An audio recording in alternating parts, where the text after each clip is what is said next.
Em menos de um dia, a nossa meta do primeiro capítulo do universo Marvel consertado foi atingida com extremo sucesso. Então, como prometido, hoje continuamos a nossa saga do meu universo Marvel consertado com o segundo capítulo. Spoilers do primeiro capítulo estarão presentes nesse vídeo, então assista se você não viu eles antes. Então chega de enrolação e bora pro vídeo de hoje. The feeling that you're gaming the system. Why did you stop being a vigilante? The line was crossed. Começando nosso capítulo com a primeira série da saga, temos O Homem Sem Medo em um total de 15 episódios. A série usaria parte da trama da Netflix, com um mercenário sendo contratado para caçar e eliminar a Karen Page por acessar dados confidenciais e legais da Fisk Industries. Nela, o mercenário teria sido o assassino da família de Frank Castle também, e por esse motivo, os caminhos de Murdock e Castle se cruzam. Temos aquela dinâmica dos dois, investigando o caso de Karen, com o justiceiro constantemente recorrendo a métodos mais sangrentos e o demônio de Hell's Kitchen tentando contê-lo. No primeiro episódio, acompanhamos a origem de Matthew, com menções aos acontecimentos de nosso universo, sobre a caça aos mutantes e a Fundação Baxter ter superado a indústria Stark na bolsa de valores nos últimos meses. E uma referência clássica seria que quando ele usasse o traje pela primeira vez, um dos bandidos o chamaria de atrevido. No decorrer da série, temos participações especiais de Misty Knight e Luke Cage, e obviamente quem estaria por trás de tudo isso no fim seria revelado ser o rei do crime, Wilson Fisk. No final da série, o mercenário é preso e o justiceiro sai da cidade para caçar outros criminosos. E uma nova ideologia menos sanguinária devido ao seu tempo passado com Matt. A última cena é Demolidor começando a investigar o tal rei do crime no edifício Fisk e conhecendo o Homem-Aranha que estava fazendo a mesma coisa.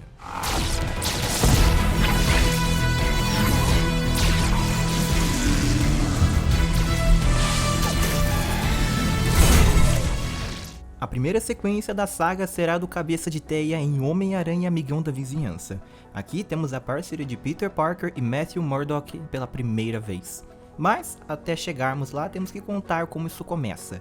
No início do longa, vemos que cerca de 3 anos já se passaram desde o primeiro filme, com Gwen e Peter tendo retomado seu relacionamento conturbado. Harry, ao que parece, se recuperou da sua saúde graças ao tratamento que Norman desenvolveu. Então, livre da preocupação, o Norman retornaria aos seus experimentos, entre eles desenvolver para as Forças Armadas um novo soro super soldado, e é onde deixamos Norman pelo resto da trama. Temos uma recapitulação do que houve nos últimos 3 anos, com Peter vencendo Electro, Octopus, Camaleão e o resultado, é claro, pelos noticiários do Clarim Diário. Harry, Peter e Tia May vão visitar a nova vizinha e por ela conhecem a sobrinha dela, Mary Jane Watson. Ela diria a primeira frase icônica do quadrinho: "Aceita, Tigrão, que você tirou na sorte grande", e imediatamente Peter e Harry se apaixonam por ela. Mas é Harry quem termina namorando com ela por enquanto. Ao término de um cinema de casais entre Peter, Gwen e Harry e MJ, os três são abandonados por Peter devido a algumas viaturas passarem perto, e isso ser um sinal que o Aranha era preciso essa noite. Harry as acompanha e faz uma piada que Peter é assim mesmo, e Gwen se mostra decepcionada. O fim do primeiro ato no longa, temos o Aranha enfrentando o primeiro vilão do filme, que seria Roderick Kingsley, o Duende Macabro. Kingsley estava roubando a Oscorp em busca de um novo soro sendo desenvolvido por Osborn, mas o herói é capaz de pará-lo e durante a fuga nós temos a introdução do clássico rastreador da série animada dos anos 90. Eventualmente o herói triangula a localização do vilão, chega à Torre Fisk e conhece o Demolidor, assim como no final da série do Vigilante. E de primeira, é claro que os dois lutariam, mas se entendem logo em seguida, como todos os heróis nos quadrinhos. E para os que não viram ou pretendem ver a série, ele explica suas razões de forma resumida através de diálogos ao nosso protagonista. O Duende estava trabalhando com Fisk para falir a Oscorp, e se o soro e a fórmula fossem roubados, seria o fim de Osborn, ou seja, um simples golpe de companhias. No terceiro ato, os vilões enfrentam os heróis, e a dupla vence. Fisk é preso e Kingsley aparentemente morre esmagado por um pilar. Nos momentos finais do longa, temos o reunidos por Misty Knight, o Homem-Aranha, Demolidor e Luke Cage, onde ela diz que Fisk é inocentado por todos os juízes da cidade estarem no seu bolso. Os heróis ficam decepcionados, mas concordam que foi uma aventura divertida e que deveriam repetir a dose. Luke Cage pede para Murdock ao menos lembrar-se de chamá-lo da próxima vez, e nos céus um buraco de minhoca se abre, e o filme termina com eles dizendo que, pelo visto, isso vai acontecer antes de que esperavam.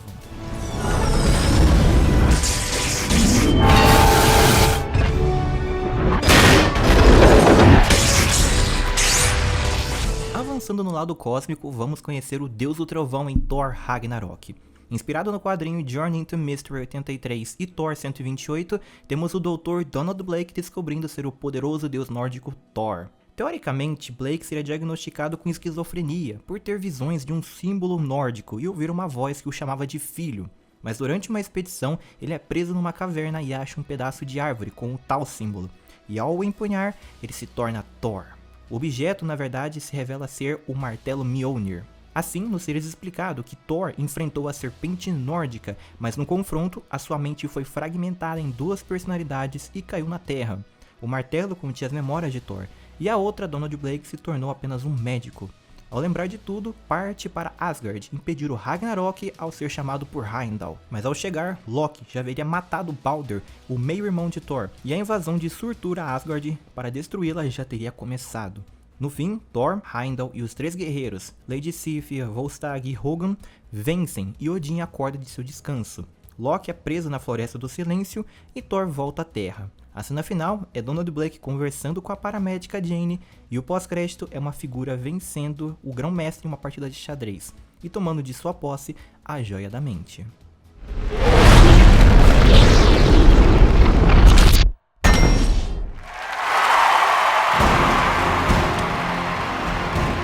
Agora chegamos naquele que começou o CM de Kevin Feige. O início do filme seria a origem de Stark, sendo um vendedor de armas para o governo e sendo sequestrado pela Organização dos 10 Anéis, e escapando com a ajuda de Hoensen. O fim do primeiro ato é ele anunciando ao mundo ser o Homem de Ferro, e meses depois, Stark esteve obcecado em acabar com a organização terrorista, destruindo várias bases espalhadas pelo mundo, e finalmente ele seria visitado em sua mansão em Malibu pelo Mandarim Wenwu e seu filho de 13 anos, Shang-Chi. É claro que o vilão tentaria fazer um acordo com Stark, mas as negociações acabariam com o herói sendo derrotado e a sua mansão sendo derrubada, assim como no terceiro filme. O terceiro ato é Stark sendo visitado em sua base secreta por Shang-Chi e fazendo parceria para vencer o vilão e acabar com a organização de uma vez por todas. Na batalha final, Wenwu descobre a traição de seu filho e invade a indústria Stark fazendo Pepper, Rhodes e Happy de reféns. Assim, Tony aparece com uma nova armadura especificamente desenvolvida para enfrentar o vilão. Enquanto Stark e Mandarim se enfrentam nas ruas da cidade, Shang-Chi derrota os capangas do vilão e salva os reféns. No fim, Stark vence o vilão. Shang-Chi desativa a base de operações de seu pai e o nosso herói é chamado por Nick Fury para se unir à iniciativa Vingadores. O pós-crédito é numa festa de gala, Stark recrutando Hank Pym e Janet Van Dyne.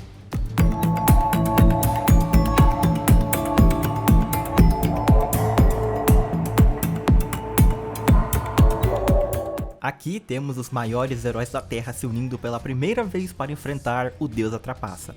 As maiores diferenças seriam não termos a Viúva Negra e o Gavião Arqueiro na equipe agora, mas é claro que eles estão como participação especial, incluindo a Arpia.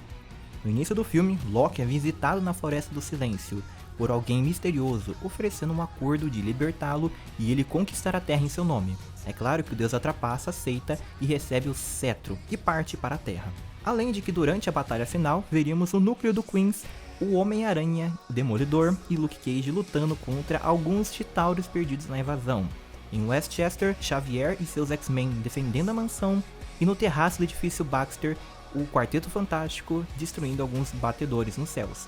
E tirando isso, temos um longa bem similar ao de Joss Whedon, no fim das contas, apenas trocando alguns personagens por outros. Hank Pym é controlado por Loki, e antes que vocês perguntem, sim, isso quer dizer que a Vespa é quem recrutaria o Bruce Banner.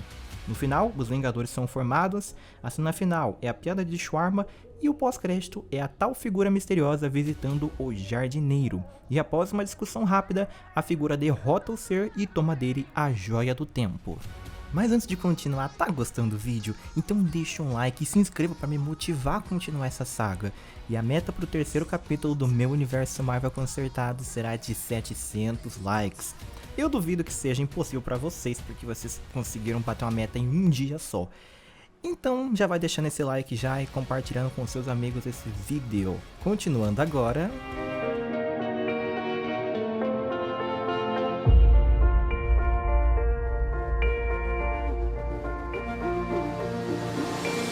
Continuando a história da nossa fantástica família da Marvel, chegamos em Quarteto Fantástico Destruidor de Lares. Sim, uma piada que só funciona mesmo em inglês. Aqui temos a chegada do terrível devorador de mundos Galactus.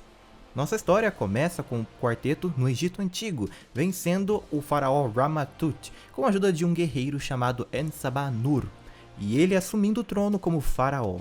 E a equipe voltando para casa sem a cura para a cegueira de Alicia Masters, namorada do Coisa. Seria mencionado que Reed encontrou textos falando de um elixir capaz de curar as pessoas de qualquer doença ou invalidez, e além de estudar, pretendia presentear Alicia com uma amostra, com o objetivo de curar sua cegueira, mas as coisas não saíram como planejado. E como eles usaram a zona negativa para a viagem no tempo, eles retornam 3 semanas depois, por coincidência, no dia que o surfista prateado chega para anunciar que seu mestre escolheu a Terra como seu próximo alvo. Sue Storm estaria fora do filme por conta de ter tido há poucos meses dado à luz ao primeiro filho do casal, Franklin Richards. No total, temos 2 lutas no filme. O primeiro embate, Doom oferece ao surfista um acordo com o Devorador de Mundos, mas no segundo embate é interrompido pelo Vigia, e Alicia Masters é quem convence Norrin Red a ajudá-los. No terceiro ato, temos a nave do Galactus chegando, e nisso temos várias participações especiais. Entre elas, Raio Negro presenciando de Attilan com a sua amada Medusa e irmão Maximus, em Westchester, Xavier e Moira MacTaggert, em Wakanda, o Rei T'Challa, Shuri e Namor. No Queens, Peter, MJ, Gwen, Harry e May Parker. Em Hell's Kitchen, Murdock, Cage, Knight e Paige saindo de uma lanchonete. No aeroporto aviões da SHIELD, Nick Fury, Maria Hill, Clint Barton e Bobby Morse. E por fim, na mansão dos Vingadores, temos Tony Stark, Steve Rogers e Hope Van Dyne. Na chegada do Devorador, a cidade se torna um caos, com terremotos e postes caindo, como se fosse o fim dos tempos. Na base militar que o quarteto, o Vigia e o surfista estavam, uma parede cai em cima de Alicia, e ela morre por conta disso. Norrin é capaz de trazê-la de volta à vida, mas também cura sua deficiência visual, e o grupo forma um plano para impedir Galactus. Diferente do quadrinho que o Vigia apenas ajuda Reed a pôr as mãos no nulificador total e ameaçar Galactus, iremos com algo parecido com o que acontece na revista Fantastic Four Life Story. É revelado pelo surfista que Reed, ao ver um deslumbre do Galactus no passado, criou uma conexão neural, e o ser escolheu Reed para ser o seu novo arauto.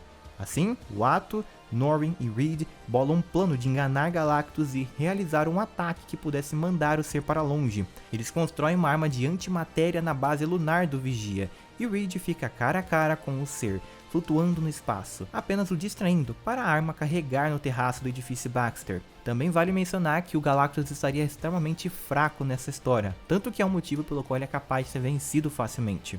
No fim, eles conseguem vencer o Devorador e o enviá-lo para os confins do universo, salvando assim a Terra e dando ao planeta mais alguns séculos de vida. O filme acaba com Sue contando estar grávida de novo a Reed e o quarteto sendo visitado pelos Inumanos. A cena final é Johnny Storm conhecendo a sua futura esposa, a princesa inumana Crystal.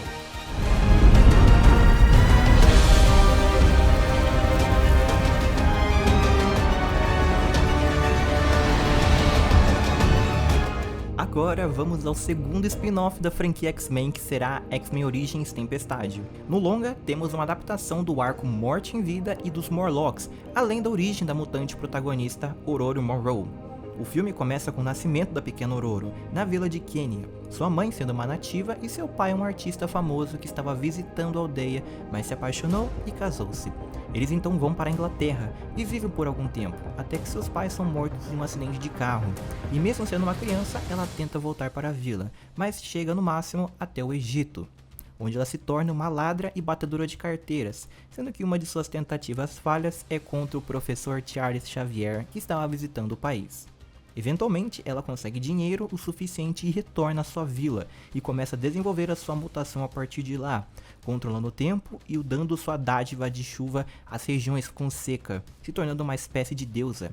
É claro que temos a Ororo sendo recrutada por Xavier já adulta, nos mostrando novamente a cena de Segunda Gênesis. E agora temos a trama dos Morlocks resumidamente, com a invasão deles à superfície sendo impedida pela vitória de Ororo contra a Callisto, líder dos Morlocks. Pouco tempo depois vemos sobre a cura mutante sendo discutida, e Tempestade sendo atingida ao tentar salvar Xavier de um atentado durante o discurso da ONU. Assim, temos a mesma história de Morte em Vida, com ela saindo dos X-Men e Xavier a instruindo falar com seu amigo que vive isolado. Ororo parte nessa busca, e após um ataque de lobos ela é salva pelo amigo de Xavier, Forge. Durante a trama, revemos a cena de Xavier vislumbrando o Devorador de Mundos, como uma conexão ao filme anterior. E de volta a Ororo e Forge, ele conta sobre sua origem e tenta ajudá-la a recuperar seus poderes em sua cabana. No local, haveria vários artefatos, mas uma voz a influencia a abrir uma caixa, e assim ela liberta o Adversário, uma entidade demoníaca com aparência de coruja. A criatura revela a Ororo que Forge é o criador da cura mutante usada nela. E leva os dois então para sua dimensão de terror, onde o tempo e o espaço funcionam diferente. No fim, Forge está ferido e Ororo é capaz de restaurar os seus poderes, assim despertando parte de seu potencial que estava bloqueado. E com esse upgrade, ela usa seus poderes e a magia de Forge para destruir o adversário de uma vez por todas. O filme termina com Ororo e Forge retornando à mansão Xavier, Fera se tornando secretário do presidente, assim como na versão de Bryan Singer, e Forge se torna o novo cientista da equipe, desenvolvendo equipamentos melhores a todos. Um visor novo para Ciclope, o aumento da capacidade telepática do cérebro e a cadeira dourada clássica do Xavier. Danvers, prodigal child of the Milky Way. Nick Fury, my favorite one-eyed man of intrigue. How goes it out there? You know, cold, no air, space. Agora que a diversão começa. Voltando para os anos 90, temos a trama de Capitã Marvel tomando lugar entre nossas franquias. No longa, Carol Danvers seria exposta aos poderes do Capitão Marvel e ganharia seus poderes de absorção de energia, voo e super força. Ela então é levada por ele até o planeta Hala, onde é treinada por anos e se torna uma formidável soldada. E os dois, é claro, se casam. Mas durante uma missão onde um exército Skrull destrói o planeta Morag, Marvel é morto pelo Kree traidor Ronan o Acusador. E Carol, durante uma fuga, sua nave é destruída e ela para em um lugar nenhum, onde lá ela conhece Gamora e Drax, o Destruidor. O trio une forças por terem sido vítimas de Ronan no passado. Drax teve sua família morta por ele, e Gamora foi tomada de seu planeta Zenobel e entregue a Thanos como escrava, mas que foi adotada pelo Titã e se tornando uma assassina igual à filha dele, Nebulosa. No terceiro ato, os dois localizam Ronan até Xandar, que era onde seria sua vingança final. Uma participação especial de Richard Rider, o Nova, que nessa versão seria um Xandariano, ao invés de um terráqueo. Juntos, eles salvam Xandar e matam o Acusador. Carol é concedida por Nova Prime o posto de capitã, e assim ela ganha o título de Capitã Marvel. Nossa protagonista passa por alguns meses em Xandar, e após muito conversar com Gamora, Drax e Nova, decide visitar a Terra, onde reencontra com Maria e Monica Rambeau, após 20 anos desaparecida. E o filme termina com Monica e Maria se tornando poeira na frente de Carol. Assim, temos um gancho para o primeiro mega evento da saga. A cena final é um texto dizendo: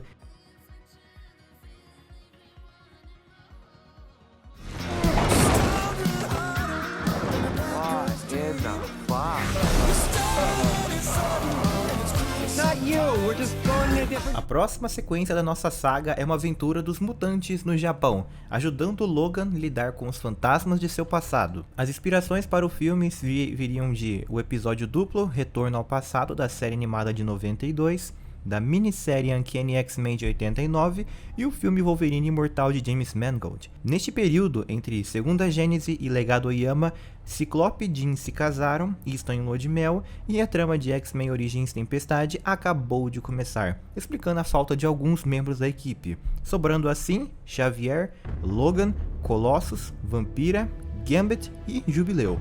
O longa começa com os X-Men em uma festa de Dia das Bruxas, onde alguns se fantasiam com trajes mais quadrinescos possíveis e invertendo os papéis. Após a celebração, Logan é sequestrado por um grupo de ninjas, mas uma delas é nocauteada durante a bagunça. E dessa forma conhecemos Kitty Pryde, e Xavier pede ajuda para um de seus amigos mutantes, que gostaria de ter chamado para a equipe no passado, mas rejeitou por se achar necessário em casa, que seria Shiro Yoshida, o Solaris. E temos a jornada de Wolverine no Japão narrada por Mariko, a esposa de Shiro, que também conheceu Logan quando ela era criança. Ela diz que o nosso herói estava perdido após a destruição de Nagasaki e foi acolhido por um ninja mercenário chamado Ogun. Com ele, aprendeu a superar suas perdas, balancear seu lado animal e humano e a arte do samurai, se tornando um assassino profissional, assim como o Gavião Arqueiro na época de Ronin do UCM. Ogun foi contratado por Shingen Yashida, pai de Mariko, para eliminar o cientista-chefe das empresas de Yashida, o Dr. Kenji Oyama, mas Logan se apaixonou pela filha de Kenji, Yuriko Oyama. Os dois se casaram em segredo, mas Ogun descobriu, e em um complô, mandaram Logan para a emboscada no Canadá. E assim temos o spin-off Projeto Arma X complementando a história. Além do Professor Truett e General Stryker, o cientista-chefe era Kenji Oyama, e é revelado que o cientista foi morto na verdade pelo Dente de Sabre, mas tarde demais, pois Yuriko, como vingança, se aprimorou ciberneticamente e adotou o nome de Lady Letal. Ogun teria feito um acordo com Yuriko em fazer uma armadilha e capturar Logan. Ela teria como capangas os carniceiros do filme de James Mangold, e após uma brutal tortura física e psicológica com o herói, ele termina crucificado em um X, recriando o momento icônico do filme Deadpool e Wolverine e a capa de Uncanny X-Men 251. No terceiro ato, Yoshida e o Samurai de Prata ajudam os X-Men a salvar Logan e temos a batalha final dos carniceiros contra os mutantes, Kitty Pryde enfrentando seu antigo mentor e o Yuriko enfrentando Logan, e ficaria subentendido que ela morreria no final da história.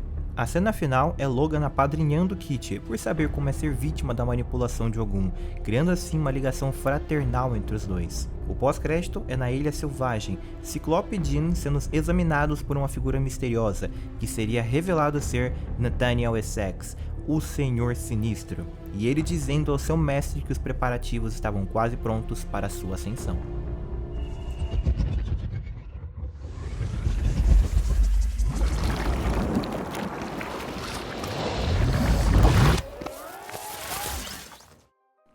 Partindo para o lado místico, chegamos ao Feiticeiro Supremo. Honestamente, o filme de 2016 é um dos meus favoritos e tão poucas coisas seriam realmente alteradas.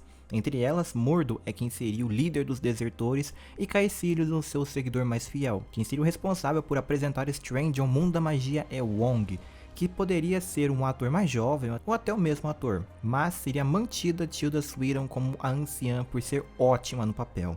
Eu nem preciso dizer que o Olho de Agamotto não seria a joia do tempo mais nesse universo, por mais que tenha sido uma boa ideia, mas será igual ao do Multiverso Loucura, que apenas revela seres e objetos ocultos, aumenta o poder de um usuário da magia branca, e até um poder extra agora que eu adicionei é de curar feridas graves até certo ponto.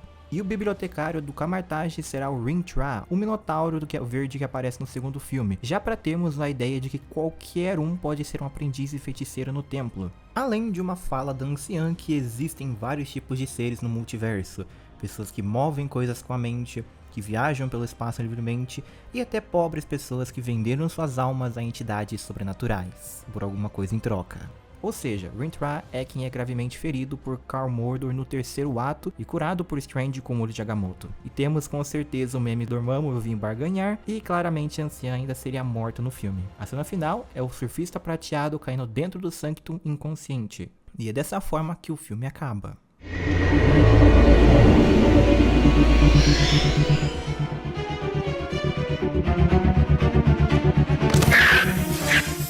E para finalizar o capítulo, vamos agora conhecer a equipe que James Gunn trouxe para o estrelato.